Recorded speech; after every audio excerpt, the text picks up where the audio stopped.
नमस्कार, मैं हूं आपके साथ शिप्रा झा। आप सभी दर्शकों का अन्नदाता के कार्यक्रम में स्वागत करती हूं। किसान का जीवन बहुत ही मुश्किल होता है। वो अपने खेतों में लंबे समय तक काम करता है, उसका ध्यान सदैव फसल में ही लगा रहता है।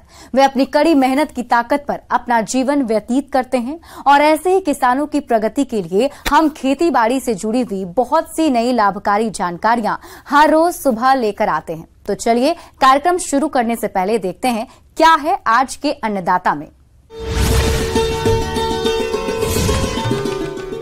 तोरिया की उन्नत किस्में और बुआई की वैज्ञानिक तकनीक।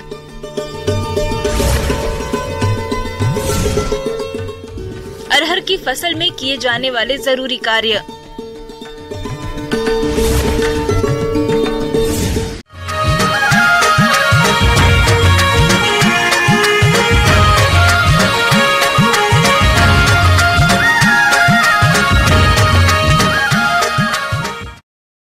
प्रदेश के जिन किसानों के खेत अभी खाली पड़े हैं, वे इनमें तोरिया की खेती कर सकते हैं। तोरिया से अच्छा उत्पादन लेने के लिए आपको इसकी उन्नत किस्मों का चयन कर वैज्ञानिक तरीके से खेती करनी होगी, जिसके बारे में जानकारी दे रहे हैं कृषि विज्ञान केंद्र जिला दरभंगा के कृषि वैज्ञानिक डॉक्टर चंदन कुमार।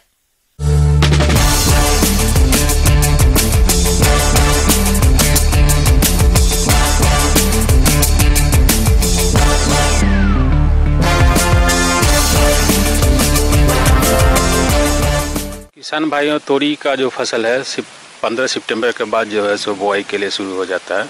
इसमें जो है सो हम लोग सब प्रथम जो है प्रभेद का चयन कर सकते हैं। अच्छे प्रभेदों का जो है हम लोग जो है सो चयन करके जो है सो अच्छा पैदावार ले सकते हैं।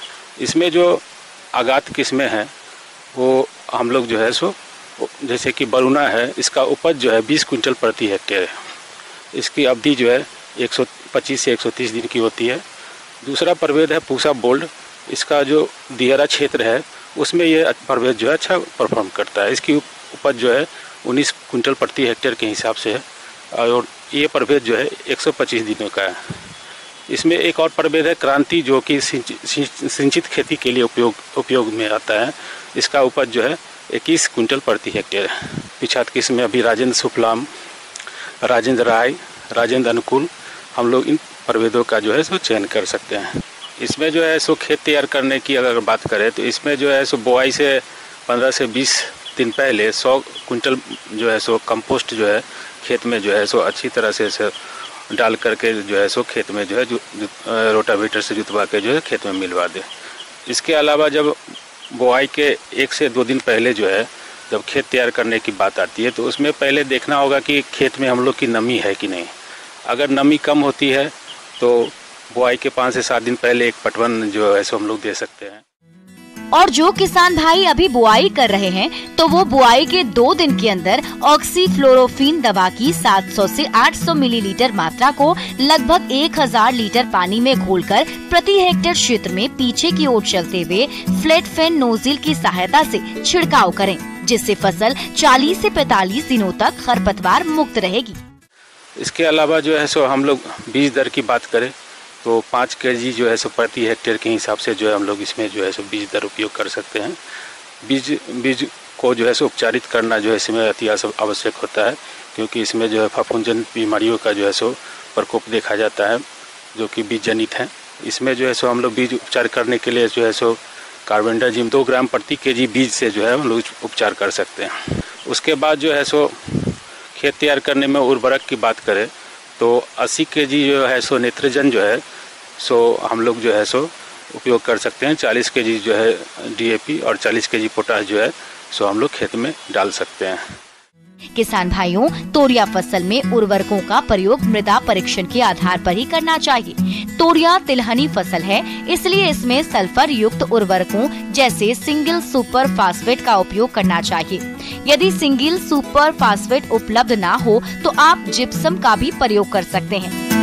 हमारे जो किसान भाई किन्हीं कारणवश मृदा परीक्षण नहीं करवा पाए हैं तो वो सिंचित दशा में urea 130 kilogram, single super phosphate 150 kilogram और म्यूरेट ऑफ पोटाश 35 किलोग्राम प्रति हेक्टेयर प्रयोग करें, जिसमें यूरिया की आधी और फास्फेट की पूरी मात्रा बुआई के समय दें और शेष बची हुई यूरिया का प्रयोग आप खड़ी फसल में 30 से 35 दिन की अवस्था पर करें। इसके लिए क्या है कि अगर किसान भाई जो है सो धान का फसल काटते हैं, काटने के तुरंत बाद जो है हम लोग सीड ड्रिल या जीरो टिलेज मशीन से जो है इसको जो है खेत में 30 सेंटीमीटर रो टू रो और 15 सेंटीमीटर जो है प्लांट टू प्लांट डिस्टेंस हम लोग जो है सो मेंटेन करके जो है सो पंक्ति में बुआई कर सकते हैं। किसान भाइयों, जैसे ये तोरी के फसल में जो है सो 2 सिंचाई की आवश्यकता होती है। प्रथम सिंचाई बुआई के 20 दिन के भीतर जो है सो हम लोग कर सकते हैं और दूसरी सिंचाई जो है सो हम लोग जो फली बनने की अवस्था होती है उस समय कर सकते हैं। किसान भाइयों, तोरिया की फसल को फूल निकलने और दाना भरने की अवस्थाओं पर उचित नमी की जरूरत होती है। इसलिए अच्छी उपज प्राप्त करने के लिए इन दोनों अवस्थाओं पर सिंचाई करना जरूरी है। यदि आपके पास एक ही सिंचाई की सुविधा उपलब्ध है तो आप फसल में फूल निकलने के समय सिंचाई करें। इसके अलावा जो है सो इसमें खरपतवार नियंत्रण के लिए समय समय पर जो है सो निकाई गुराई की आवश्यकता होती है। प्रथम निकाई गुराई जो है हम लोग 20 से 25 दिन पे कर सकते हैं सिंचाई से पहले, और दूसरी निकाई गुराई जो है सो 45 से 50 दिन पे कर सकते हैं। तो इस तरह किसान भाइयों, आप इन सभी बातों को ध्यान में रखते हुए यदि तोरिया फसल का प्रबंधन करते हैं तो आपको आगे चलकर औसतन 12 से 19 क्विंटल प्रति हेक्टेयर तक उपज मिल सकती है। किसान भाइयों, अब लेते हैं एक छोटा सा ब्रेक।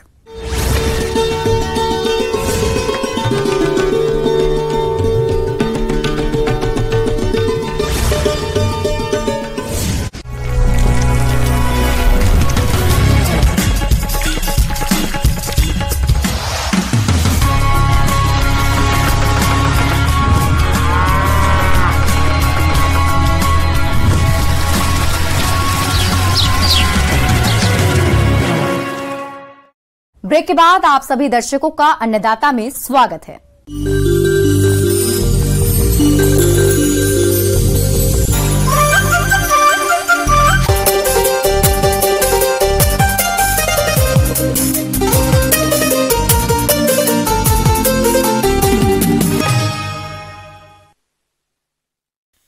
किसान भाइयों, अरहर की खेती अपने राज्य बिहार में बहुत से किसान भाई करते हैं और जिन किसान भाइयों ने इसकी बुआई समय से कर दी थी उनकी फसल इस समय बढ़वार की अवस्था में है और इस फसल से अच्छा उत्पादन लेने के लिए कुछ जरूरी कार्यों को करने की जरूरत होती है, जिसके बारे में जानकारी दे रहे हैं कृषि विज्ञान केंद्र जाले, जिला दरभंगा के कृषि विशेषज्ञ डॉक्टर दिव्याशु शेखर।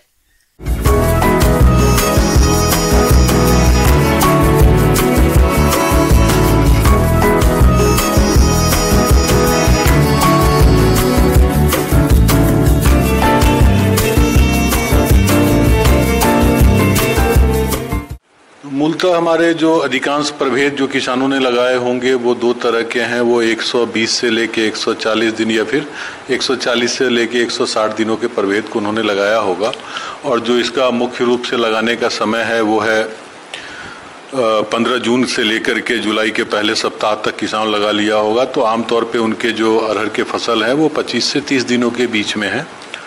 चूँकि इसकी खेती बरसात के समय में करते हैं, खरीफ फसल में करते हैं, तो उसमें खरपतवार की समस्या सबसे अधिक आती है। तो जो वैज्ञानिक अनुशंसा है उसमें कि हम जब अरहर की फसल लगाएं तो उसके बीज लगाने के जस्ट बाद प्री इमरजेंस जो हमारा हर्बिसाइड है, पेंडिमेथिलीन है, वो लगभग 3-3.5 लीटर प्रति हेक्टेयर के दर से 800 से 1000 लीटर पानी में उसका अच्छी तरह स्प्रे कर देने पे खरपतवार की समस्या अगले 1 माह तक नहीं आती है। परंतु जिन किसानों ने किसी कारण से नहीं किया है या उनमें खरपतवार की समस्या आ रही है, तो जब हमारा 25 से 30 दिनों का अरहर का पौधा तैयार होता है उस समय अगर खरपतवार की समस्या है तो जो हमारा पोस्ट इमरजेंस खरपतवार नाशी है उसका प्रयोग करना चाहिए। और इसमें हमारे पास जो रसायन है वो है इमाजेथाइपर, तो उसका प्रयोग हमें 7.5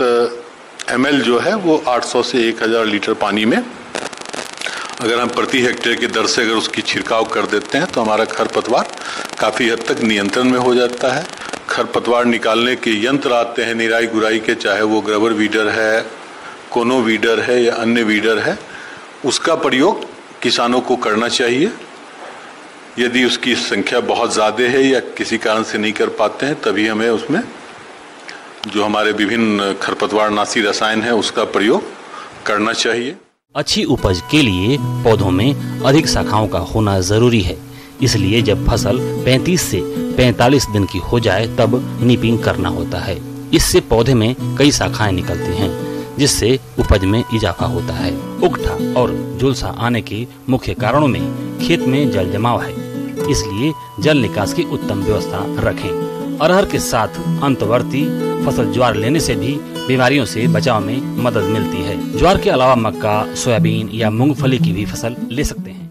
जिन किसानों ने मेर पे बुआई नहीं की है या कियारियों में जिन्होंने बुआई नहीं की है या जिन्होंने रेज बेड प्लांटर से अरहर की बुआई नहीं की है, तो 20 दिनों के बाद उनको अरहर के ऊपर में मिट्टी चढ़ाना चाहिए। और मिट्टी चढ़ाते वक्त यूरिया के प्रयोग से बचना चाहिए, बल्कि डीएपी अगर वो चाहे तो डीएपी साथ में उसको डाल दें। चूँकि बरसात के समय में मिट्टियों में नमी ज़्यादा हो जाती है, तो उससे पौधों को बचाने में आसानी होती है। जो अरहर में मुख्य तौर पे अभी जो रोग लगता है वो है मंजा रोग, जिसके कारण पत्तियां हमारी पीली पड़ जाती हैं, पौधे छोटे रह जाते हैं। तो उससे अगर उसका प्रकोप दिखाई पड़ता है तो जो हमारे पीली पौधे हैं उनको निकाल देना चाहिए और इमिडाक्लोरोपिड 1 ml प्रति लीटर के दर से हमको स्प्रे कर देना चाहिए। क्योंकि बरसात के समय है तो कई जगह पे हम जब खेतों में जाते हैं तो देखते हैं पत्ती उनके कटे हुए हैं कीड़ा लगने के कारण। तो यदि उसमें कटे हुए पत्ते दिखाई पड़ते हैं तो क्लोरोपोरिफास 1 से 2 ml रोग की तीव्रता को देखते हुए 1 से 2 ml प्रति लीटर की दर से हमें उसका छिड़काव कर देना चाहिए, तो उस कीट से हमारा नियंत्रण हो जाता है। उसके अलावा जो एक प्रमुख रोग देखने को मिलता है वो है इसमें तना विगलन का रोग। चूँकि बरसात का समय है तो उसमें तना विगलन का रोग दिखाई पड़ता है, जो फफूंद जनित रोग है। तो अगर इसके लिए जो हमारे रोग रोगी प्रभेद हैं उनका चयन ही करना चाहिए। अगर कई बार पत्तियों में धब्बे दिखते हैं या चकत्ते दिखते हैं तो इसमें भी पत्तियों जो है वो पीले हो जाते हैं, धब्बे दिखाई पड़ते हैं, तो हमें कार्बेंडाजिम और माइकोजेब जो है वो 1 ग्राम पर लीटर जो है उसका स्प्रे करना चाहिए। उकता रोग का भी प्रकोप इसमें दिखाई पड़ता है, इसके लिए हमें जल निकासी का प्रबंध करना चाहिए। खेत में जल भराव न हो इसको सुनिश्चित करना चाहिए। आगे और भी है खेती बाड़ी से जुड़ी हुई बहुत सी रोचक जानकारियां। यहां रुकेंगे एक और छोटे से ब्रेक के लिए।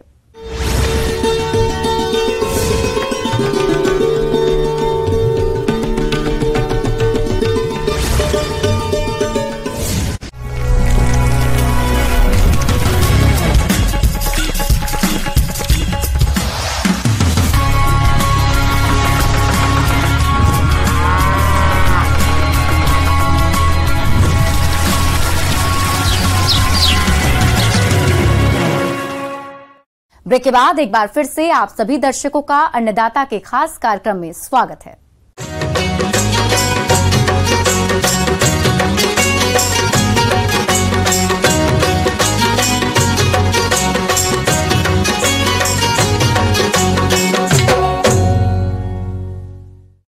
मटर एक ऐसी फसल है जिसकी फलियों का प्रयोग सब्जी और दाने का प्रयोग दाल के रूप में होता है। फिलहाल अभी सब्जी के लिए मटर की खेती की जा सकती है, क्योंकि अभी मटर की बुआई करने पर आने वाले समय में इसका दाम किसानों को अच्छा मिल जाता है। लेकिन इसकी भरपूर उपज लेने के लिए उम्दा किस्मों का चयन और वैज्ञानिक तरीके से बुआई करनी होगी। तो चलिए अगेती मटर की बुआई तकनीक पर जानकारी लेते हैं कृषि विज्ञान केंद्र जाले, जिला दरभंगा के कृषि विशेषज्ञ डॉक्टर गौतम कुणाल से।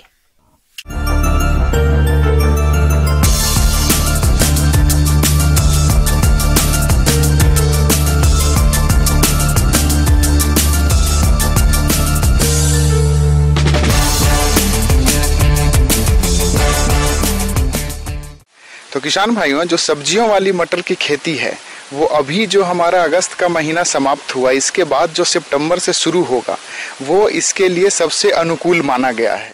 मटर फली के अधिक उत्पादन के लिए बुआई हल्की ठंड पड़ने पर ही करें, जिसके लिए यह समय बिल्कुल उपयुक्त है।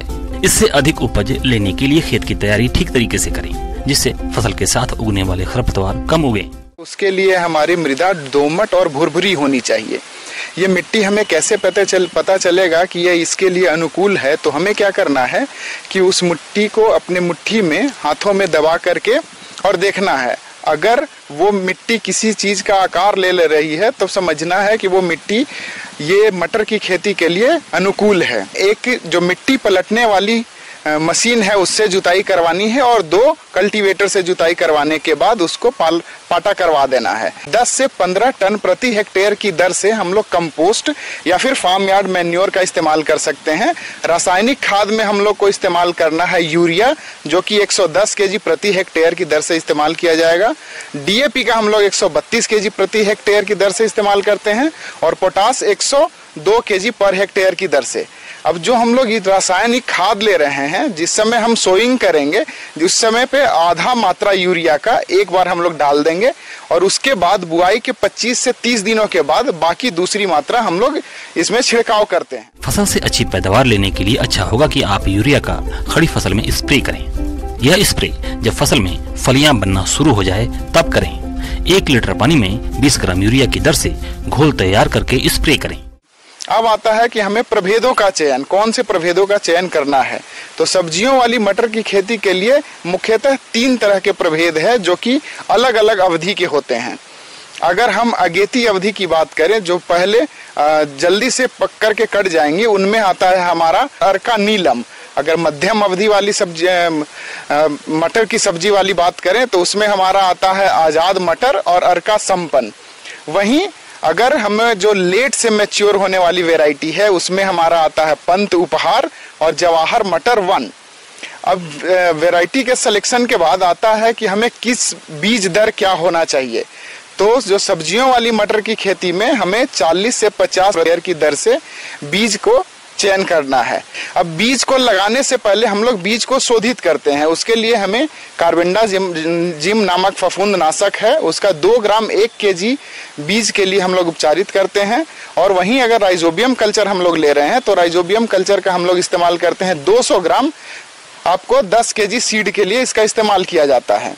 अभी जब हम लोग खेतों में इसको लगाएंगे तो हमारा जो रो टू रो होगा, यानी कि कतार से कतार की दूरी, वो 30 से 50 सेंटीमीटर होगा। वहीं पौधे से पौधे की दूरी होगा 6 से 15 सेंटीमीटर। फसल में अगर खरपतवार अधिक उगने की संभावना हो तब बुआई के बाद 3 दिन में खरपतवार नाशी पेंडिमेथिलिन की 3.3 लीटर मात्रा लगभग 600 लीटर पानी में घोलकर पीछे चलते हुए स्प्रे करें। इससे 40 से 45 दिनों तक फसल में खरपतवार नहीं उगते हैं। उसके बाद उगने वाले खरपतवार फसल को नुकसान नहीं करते। अब फाइनली जो हमारा अंततः जो ऐसा करने के बाद जो हमारी उपज आएगी वो 50 से 75 क्विंटल तक प्रति हेक्टेयर। और इससे हमारा इसको एक चीज और ध्यान देना है कि नॉर्मल किसान लोग क्या करते हैं कि हम लोग पौराणिक जो पद्धति हमारा चला आ रहा है कि बीज लेकर के खेतों में छिड़काव कर देते हैं। अगर हम लोग इसको रेस बेड करके इसकी खेती करें तो पहले से कई गुना ज्यादा हम लोग इसकी उपज लेते हैं। इसके लिए हमें क्या करना है, चाहे तो हम मशीन से, जो हमारा रेस बेड प्लांटर मशीन आता है उससे लगवा सकते हैं, वो हमारे लिए ज्यादा आसान होता है।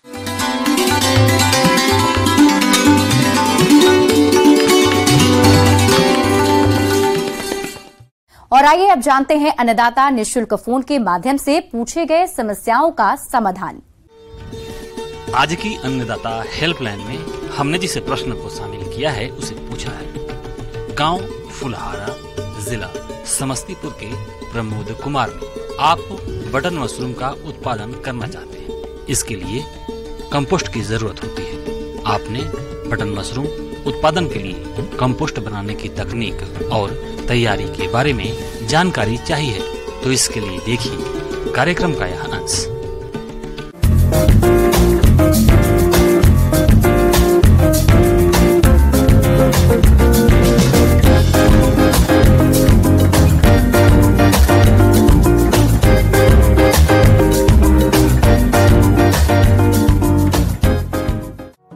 देश में श्वेत बटन मशरूम की खेती बड़े पैमाने पर की जा रही है।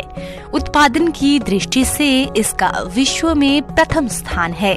देश के मैदानी व पहाड़ी भागों में श्वेत बटन मशरूम को शरद ऋतु में उगाया जाता है, क्योंकि इस ऋतु में तापमान कम तथा हवा में नमी अधिक होती है। मशरूम की खेती करने का तरीका खाद्यान्न और बागवानी फसलों से बिल्कुल भिन्न है, अतः इसकी खेती शुरू करने से पहले प्रशिक्षण देना हितकर होता है। कंपोस्ट को कैसे बनाते हैं और उसके लिए क्या क्या आवश्यकता पड़ती है, क्या क्या सामग्री की आवश्यकता होती है, तो उसके संबंध में मैं आप लोगों को विस्तृत जानकारी दूंगा। सबसे पहले गेहूं का भूसा लें या आपका धान का भूसा भी ले सकते हैं, लेकिन जो भी लेंगे मिनिमम कम से कम 5 क्विंटल का ये होनी चाहिए। गेहूं का भूसा 5 क्विंटल लेनी चाहिए। इसके साथ उसी रेशियो में आप दे सकते हैं यूरिया 8.5 kg और कैल्शियम अमोनियम नाइट्रेट 10 kg लें। सिंगल सुपर फॉस्फेट आपका 5 kg और म्यूरेट ऑफ पोटास 5 kg और चोकर 25 kg और गुड़ का सीरा 11 kg और जिप्सम 50 kg और फुराडॉन या मुर्गी खाद हम लोग लेते हैं 175 kg। इतनी सामग्री आपको इकट्ठा कर लेनी होगी पहले ही, जब खाद बनाने से पहले ही आपको मिनिमम यानी कि कम से कम 5 क्विंटल स्टॉक का बनाना होगा, क्योंकि अगर मान लीजिए इससे कम बनाएंगे तो क्या होगा, उसका डिकम्पोज नहीं हो पाएगा। आजकल वैज्ञानिकों के अथक प्रयासों के फलस्वरूप खुम्ब को कृत्रिम ढंग से तैयार की गई खाद कंपोस्ट पर उगाया जा रहा है। श्वेत बटन खुम्ब उगाने के लिए खाद यानी कंपोस्ट को 3 विधियों से तैयार किया जाता है, जिनमें पहली है छोटी विधि, दूसरी है लंबी विधि और तीसरी है इंडोर विधि। छोटी और इंडोर विधि से खाद तैयार करने में समय कम लगता है, लेकिन अधिक पूंजी और संसाधनों की आवश्यकता होती है, जो कि काफी महंगे हैं। फिलहाल हम चर्चा करते हैं लंबी विधि से खाद बनाने की, जिसे किसान आसानी से तैयार कर सकते हैं। तो इसके इतना सामान इकट्ठा करने के बाद फिर हम लोग इसको गेहूं का भूसा को हम लोग भिंगा लेते हैं। 2 दिन तक भिंगा लेते हैं। पानी डाल करके स्प्रे करके हम लोग 2 दिन भिंगा लेते हैं। और जिस दिन सारा चीज़ को मिलाएंगे, यानी कि और सामग्री जैसे urea, calcium ammonium nitrate, SSP, muriate of potash, चोकर, गुड़ का सीरा, ये सब जिस दिन मिलाएंगे, और जिस दिन मिलाएंगे उस दिन हम लोग 0 डे मानते हैं। 0 डे मानते हैं, उसी दिन सारा चीज़ हम लोग उसको मिला देते हैं। ढेर बना लेते हैं, इकट्ठा करके ढेर बना लेते हैं। ढेर बनाने के बाद इसको चारों ओर से पॉलिथीन से ढक देते हैं। गीले किए गए मिश्रण को मिलाकर करीब 5 फुट चौड़ा और 5 फुट ऊंचा ढेर बना लें। ढेर की लंबाई सामग्री की मात्रा पर निर्भर करती है। ये ढेर 5 दिन तक ज्यों का त्यों बना रहने दें, और जरूरत हो तो बाहरी परतों में नमी कम होने पर आवश्यकता के अनुसार पानी का छिड़काव किया जा सकता है। 2-3 दिनों में इस ढेर का तापमान करीब 65 से 70 डिग्री सेल्सियस हो जाता है, जो कि एक अच्छा संकेत है। ढकने के बाद इसको ऐसा आपको 6 दिन तक वैसे छोड़ दें। 6ठा दिन में हम लोग फर्स्ट टर्निंग पहली पलटाई करते हैं, प्रथम पलटाई करते हैं। अब जैसे पलटाई करने का भी तरीका यह है, जैसे साइड वाला को अलग कर लें, ऊपर वाला को अलग कर लें और नीचे वाला को भी अलग कर लें।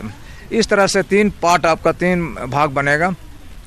तो सबसे जो बीच में जो था, बीच वाला को आपको नीचे रखना है और ऊपर वाला को बीच में आएगा, और जो सबसे नीचे था ऊपर चला आएगा। इस तरह से हम लोग पलटाई करने का सीक्वेंस इसमें हम लोग करेंगे। करने के बाद फिर हम ऐसा फिर उसके बाद हम लोग इसको सीट आता है, पॉलिथीन सीट से ढक देते हैं। ढकने के बाद फिर इसको और 4 दिन ऐसे छोड़ देना है। 4 दिन के बाद फिर दूसरी पलटाई करना है। दूसरी पलटाई करने की विधि जो है वो भी उसी तरह से करना है। उसी सीक्वेंस में पहले जैसे जिस सीक्वेंस में हम लोगों ने मिलाए हैं, उसी सीक्वेंस में फिर मैंने मिला करके एक ढेर बना देना है। ढेर बनाने के बाद फिर इसको हम लोग ढक देते हैं। इसके बाद फिर उसको हम ढक दिया। ढकने के बाद फिर 13वां दिन में 3rd पलटाई करते हैं। तो पलटाई करने के बाद पलटाई करने का तरीका वही है। और इस 13वां दिन में हम लोग जिप्सम मिलाते हैं।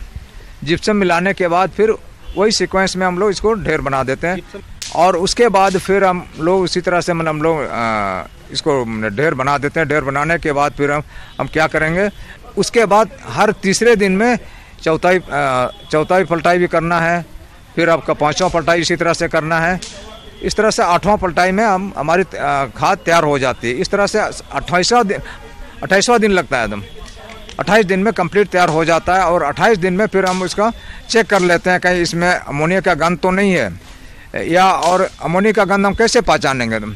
जैसे गौशाला में किसान भाई जैसे गौशाला में जाते हैं तो कैसे किस तरह का एकदम गंध आती है, उसी तरह का गंध नहीं होनी चाहिए। ये गंध रहने से क्या, अमोनिया का गंध रहने से क्या हो कि माइसिलियम जो फंगस का माइसिलियम इसको मार देता है। इसलिए बिजाई करने से पहले हम सुनिश्चित कर लें कि इसमें अमोनिया की गंध नहीं हो। कंपोस्ट बनाने के दौरान कुछ सावधानियां बरतना जरूरी है, नहीं तो कंपोस्ट अच्छी तरह नहीं होगा। कंपोस्ट तैयार करने के लिए साफ सुथरे स्थान का चयन करें और हो सके तो हवादार कमरे या हॉल में कंपोस्ट तैयार करें। कंपोस्ट को तैयार करने के लिए सही मात्रा में अवयवों को मिलाएं और समय पर पलटाई का काम करें। जो भी व्यक्ति पलटाई का काम करते हैं वे हाथों में दस्ताने और जूते अवश्य पहने। कंपोस्ट को कभी भी खुले स्थान पर नहीं बनाएं। दीवार खड़ा कर लें, लेकिन ओपन टाइप का होनी चाहिए, हवा जहाँ, क्योंकि जैसे पलटाई करेंगे तो बहुत गंद करता है, इसलिए उसको भी ध्यान में रखते हुए बंद कमरे में कभी नहीं बनाया हम। ये इन सब बातों को ध्यान रखें तो अच्छा रहेगा। इस तरह से 28 दिन में आपका जैसे चेक कर लिए, चेक करने के बाद अब इसमें अमोनिया की गंध नहीं है तो ये आप सुनिश्चित कह सकते हैं कि हमारा कंपोस्ट रेडी हो गया, आगे की प्रक्रिया के लिए हमारा रेडी हो जाता है। इस तरह से हमारा कंपोस्ट 28 दिन में कंप्लीट तैयार हो जाता है। किसान भाइयों, कृषि संबंधित समस्या और सुझाव के लिए आप हमें इस पते पर संपर्क कर सकते हैं। प्रोड्यूसर अन्नदाता news 18 Bihar Jharkhand, Ramoji film city Hyderabad 501512। साथ ही आप हमें ईमेल भी कर सकते हैं। हमारा ईमेल है p18annadatabihar@nw18.com। इसके अतिरिक्त आप हमें निःशुल्क हेल्पलाइन नंबर 1800889216 पर सोमवार से शनिवार सुबह 10 बजे से शाम 4 बजे के बीच संपर्क कर सकते हैं। अब समय हो रहा है आपसे विदा लेने का। कल इसी वक्त फिर से होगी आपसे मुलाकात। नमस्कार।